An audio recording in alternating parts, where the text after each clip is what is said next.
What are you making? Oh, that is so good. Oh, you've got to try this. Okay. My very special chili. It's cold. What do you mean it's cold? I nearly burned my tongue on it. Well, there must be something wrong with your tongue. I beg your pardon, there is nothing wrong with my tongue. Oh, yes, there is. It's always wagging. Yum, yum, yum, yum, yum, yum, yum, yum, yum, yum, yum. Welcome to another edition of One Chef One Critic. Hi everybody, I'm Karl Wells, food critic for The Telegram. And I'm Chef Steve Watson of Central Dairies. Well, Steve, no matter what you're serving, it could be a cold dish, it could be a hot dish, it is important that you use the plate or the vessel in which the food is being served as a way of maintaining the temperature of that food when it reaches your customer or your guest. Absolutely, Karl. Hot food should always be served hot, and cold food should be served cold. So just prior to your service, whether it be at home or in the restaurant, put your plates into the oven and just get them up to a nice room warm temperature. And if it's going to be cold, pop them into the fridge. That's right, because do not underestimate the capacity for a plate, a cold plate, to really draw that heat out. To suck the heat out of a nice hot dish. Absolutely. So if you have the plate warmed beforehand, you're going to maintain the temperature of the dish when the guest gets it. Great idea. Now, coming up on the program today, we have as our special guest, Paddy Daly. He is the host of the VOCM talk show Back Talk, an opinionated guy, and no doubt he'll be expressing some of those opinions on the show today. What are we going to be cooking with Paddy? We're going to be making some marinated lamb chops, and we're going to grill them, and we're going to be serving that with some partridge berry chutney. Well, somebody with an Irish background should like lamb, I'm sure. We also have Chef Michelle LeBlanc from Chinched on the show today, and she's going to make something called iles flottante. Sounds fancy, doesn't it? It is. That's all I'm going to tell you about it. Stick around. For a complete listing of One Chef One Critic recipes, wine lists, and more, check out our website. Let us know what you think of the show at 757-9600 or send us an email at onechef.onecritic@rci.rogers.com. And we're very pleased to welcome Paddy Daly to One Chef One Critic. I feel like I should be saying the opinions expressed on this program are those of the... There's no defense, Karl. Thank you very much for inviting me. Paddy, Chef good to Watson, see you again. Good to see you, pal. Perfect. All right. Okay, well, what are we going to be cooking up with Paddy today? Actually, Paddy, what we're going to be doing, I've got some beautiful lamb chops here. We're going to be seasoning them, and I've marinated them with some rosemary and some olive oil, so we can put them on the grill. But before we start that, I'm going to get Karl to make a little bit of ratatouille. We've got some zucchini and some tomato concasse there, Karl. I got it. Add that. Great.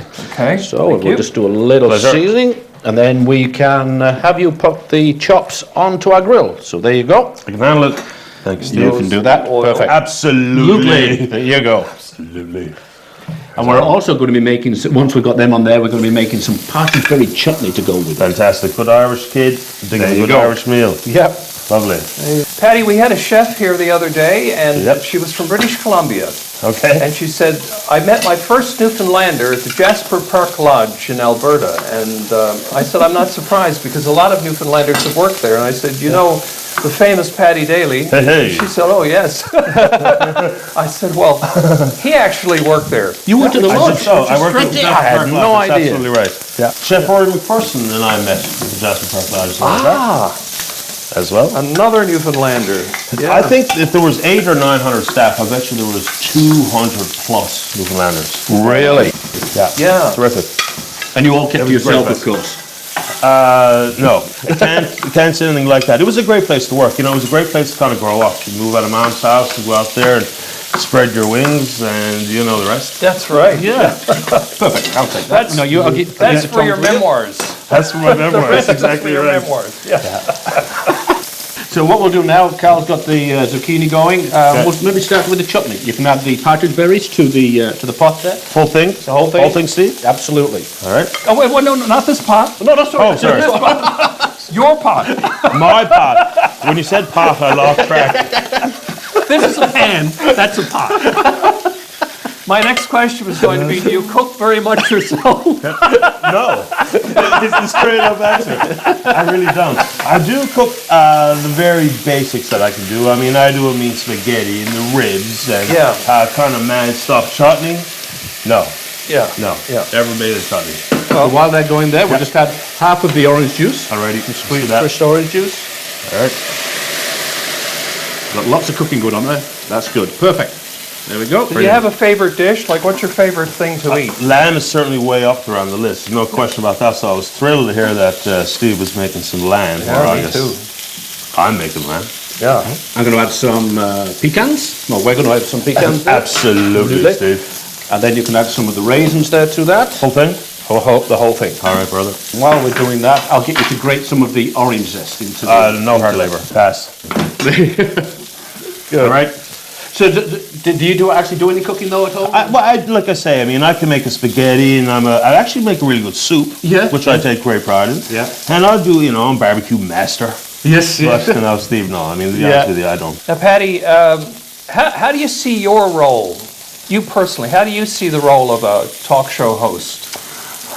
That's a good question. For starters, it's their show, the callers. So it's, I don't pretend to be the moderator. I don't pretend to be a journalist. I field the calls and let them go where they go. I guess my role is really just to ensure that people get a chance to make their point. That's why they call. They've got something to say. I do plenty of talking, but I try to make sure they get their chance too, right? So it's pretty tricky. It's a tricky gig as far as that goes. How's that, Steve? That's perfect. Okay, great. Great. Thank you. Now, your first gig was actually on Nightline. It was. Now, what's the difference between Nightline and Back Talk? Is there a difference essentially between all three shows, or? I think so. Yeah? Yeah, I think there is. So just added some sugar there. The difference between Nightline and Back Talk, I guess, is the level of intoxication of the caller. It's a different crew. I think the Nightline crowd, they expect the show to have its own flavor. Back Talk is very similar to Open Line, that it's a fairly political gig. And I don't know there's a real stark difference, but it feels different.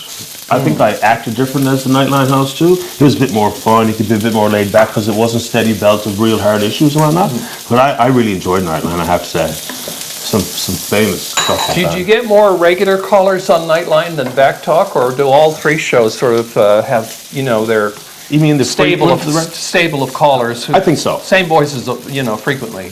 That's one thing that's kind of changed a little bit. We get more and more first-time callers all the time now, which is really refreshing. Well, that makes it more interesting. Well, even for me. I mean, how many times do I want to hear from the same person? Yeah. Because it gets stale for me, and if it gets stale for me, then the listener must be drove. It's an opportunity to flick. Yeah. So, I'm really happy to know that a lot of people are coming to the shows and first-time callers, so it's brilliant.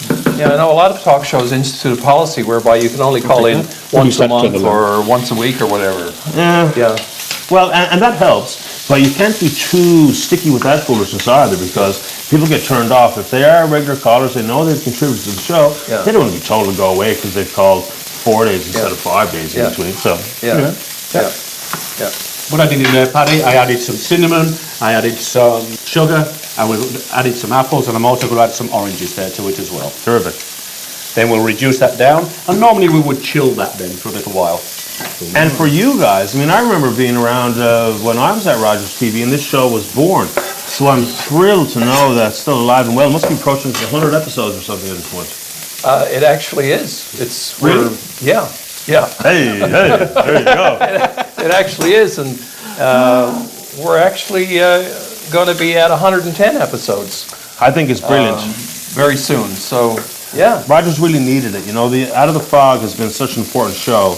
And I certainly enjoyed my time there, and the repeat schedule worked famously. Yeah. But to have this added to the reel was, I think, brilliant. And obviously, everyone really enjoys the show, including me. Well, thank you very much, Paddy, and it's a delight to have you on. Couldn't be happier. We had no idea you were going to say that, make an endorsement, so... Oh, well, I mean, why not? We've all been friends for a very long time. And I remember Steve and I, we would go out in the field a couple of times, and we had just met each other through that, so I think that's grand. Yeah. I would say you're a man of strong opinions. Fair. And is it fair to say that you express those opinions on Back Talk from time Freely, to time? recklessly, without abandon or hesitation, nor apology. Do you ever kind of hesitate before you say things, or Unfortunately, no. No? No, I really don't.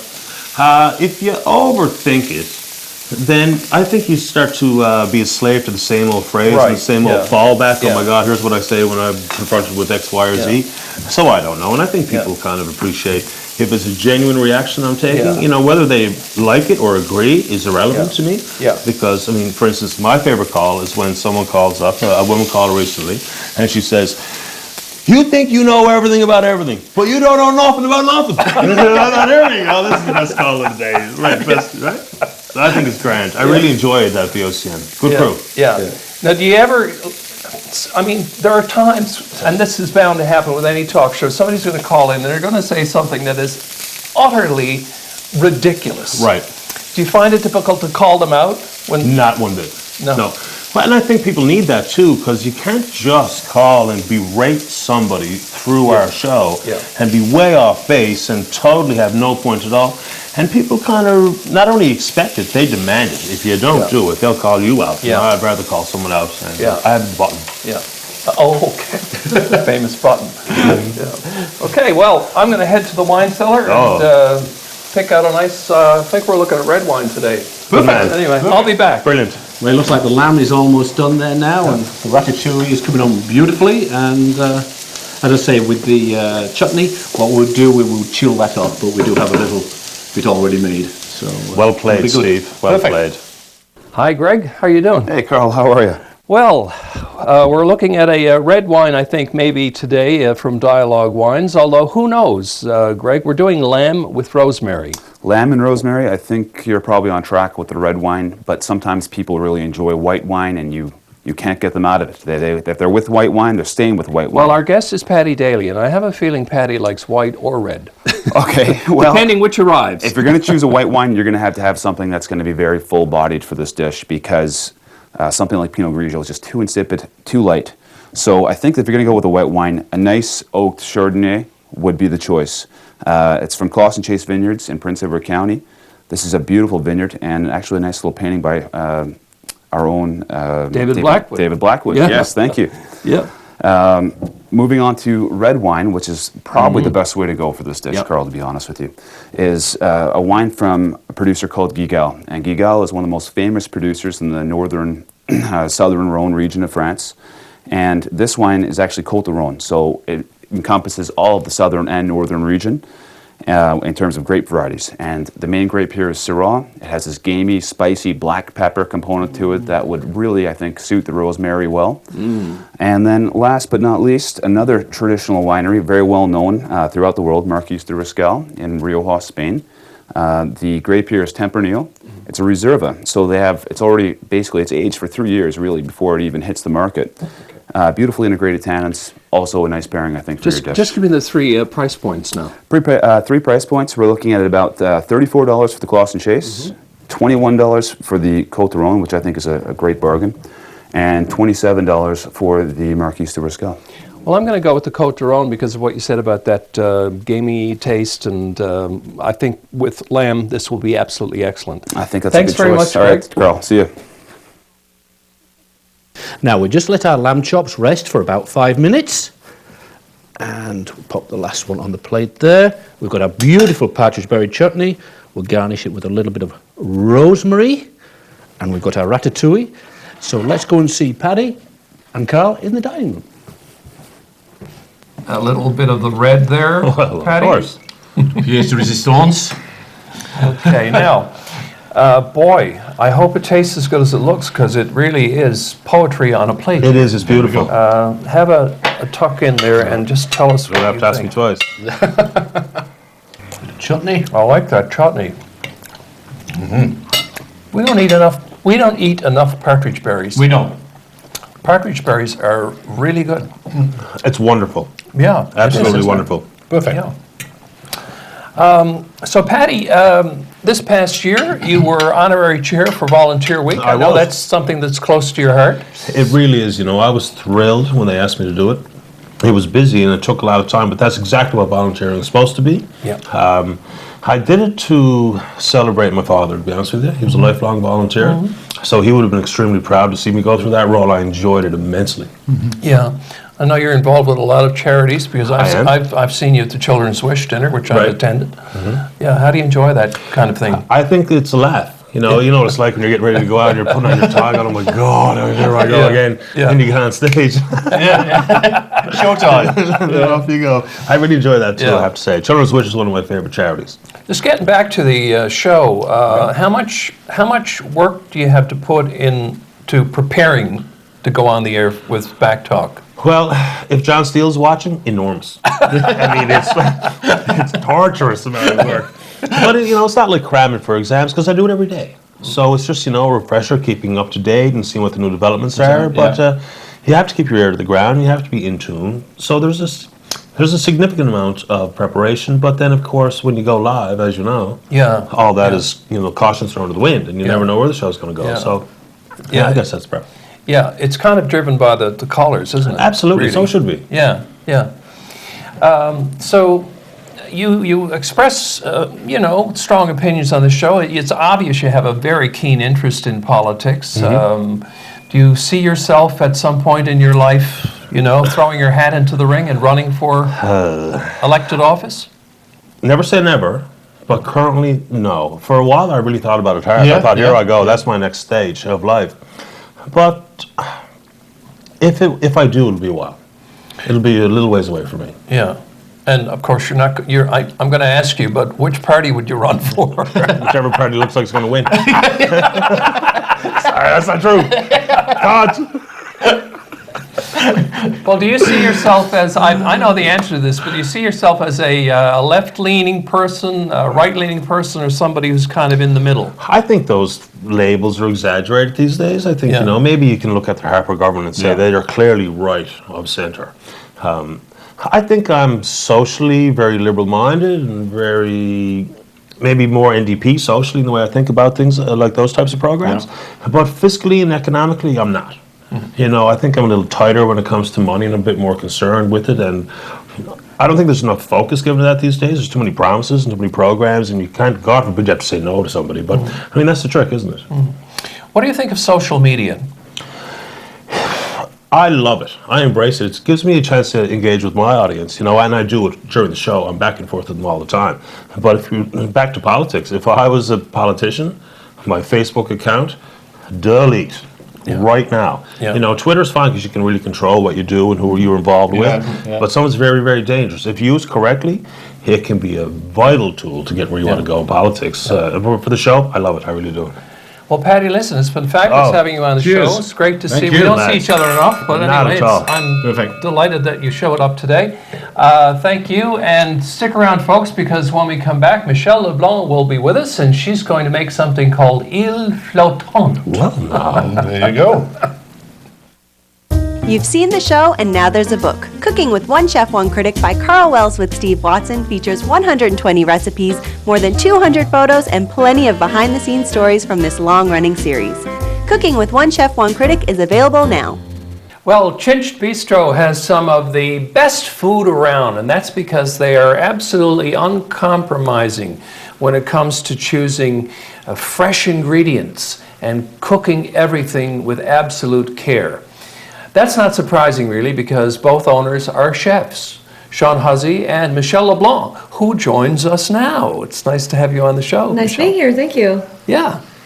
Well, you've got quite an array of things here. There's a lot of white in front of me. What are we doing? Today I am going to be making iles flottante, which is a very traditional classic French dessert. I've heard of that. But we're going to put a little bit of a spin on it, make it a little bit more local and a little bit more savory, not quite as sweet as the traditional. And a little bit more simple, I hope. Yes, a little bit more simple, not quite as elaborate as we tend to keep all of our desserts at the restaurant. So what did you do for a start? How did you? We started, I brought the meringue prepared, which is just a very simple meringue. So it's egg whites and sugar, a little touch of salt. And I whipped that prior to setup today. And then all you do with the meringue is poach it very slowly and gently for about 30 seconds on each side. Okay. And then we flip them over in the poaching liquid. So we'll start by doing that. Thank you. I see that's held really well. Did you put any extra sugar in there at all? A little extra just to keep it stable, if you will. So we're just going to do one at a time. Thank you very much, Karl. just to, you gotta kind of work quickly where you Yep. only have about 30 seconds or so. So I like to just keep the milk simmering. There's nothing in the milk, no flavoring or anything like that. Okay. And then just slowly flip it over. Yeah. And give it another couple of seconds. How do you know when it's cooked?